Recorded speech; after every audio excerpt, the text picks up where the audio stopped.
I started to cover this in the last episode, but it's important to cover it again so we're all on the same page.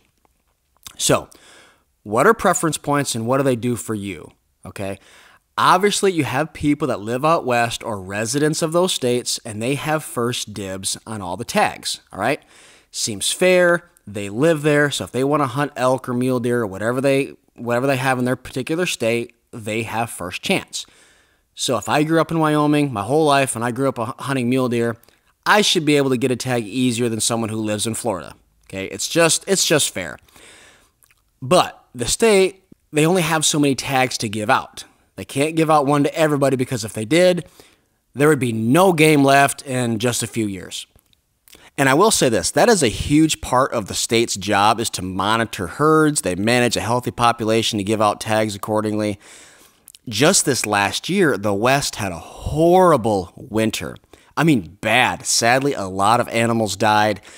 The storms were bad. I mean, just animals, they got into valleys and they couldn't get out. Some starved because of the snow. You can seriously Google pictures of it. Like, there's dead pronghorn all over the hills because of the winter. And it's horrible. It's really sad. So that's why they have tags and preference point systems. It helps them monitor numbers and honestly brings in good money for the states, actually. So not only do they have residents that want tags, you also have people like you and me who are non-residents who don't live there. We want states too. Or we want tags too, which the states, they let you do, obviously, but here's the thing. You have to wait in line. There are millions of hunters who want to come in and hunt these states, so that is why the preference point system is set up, okay? So if you want to hunt a certain animal, you literally have to buy a preference point. You can buy one preference point per animal, per state, per year.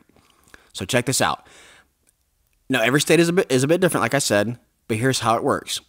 The majority of state tags for each animal is 80-20, okay? This is what this means. 80% of the tags that they give out go to the people that already live in those states, okay? So that only leaves 20% for people that live outside of the state.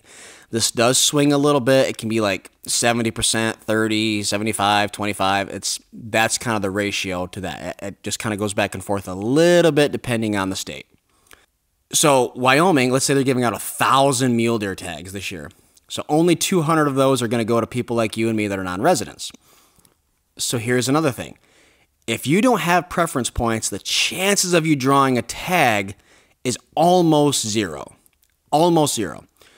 But so for this whole reason we're talking about this, if you do have preference points, the more points you have, the higher chances you have of drawing a high quality tag.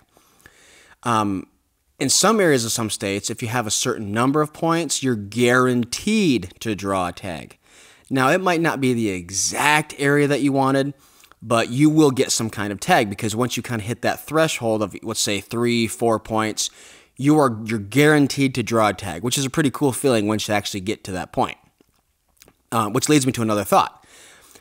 This is down the road for most of you listening, but when it comes time to actually draw a tag, when you do it, you have to choose 3 different areas of a state you want to hunt. For example, let's say there's 10 areas in Colorado. There's a lot more than that. There's probably 30 or 35, something like that. There's a lot more than that, but just try to keep it simple. When you really want an area, let's say you really want one area because it's the best area, but you might have to choose 3. So you might choose area 1, 5, and 7, okay? So when you draw, you might get your first choice or you might get a second or third, but you will draw because you've been waiting in line, so to speak. You have a certain amount of points. I think I mentioned this in the last episode, but you can buy one preference point per animal per state per year. I think I actually just said that a few minutes ago. So I can buy 1 point for antelope, 1 point for mule deer, and 1 point for elk.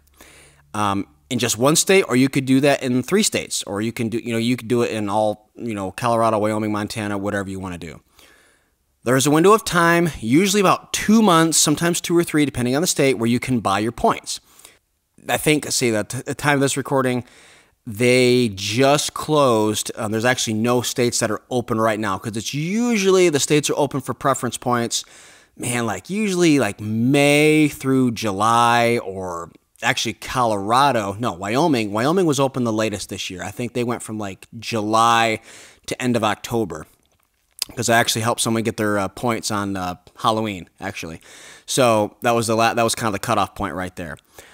So just for your info, every year, once again, they just open up this time frame. It's like, hey, if you want to get your points, you got to do them right now. Okay.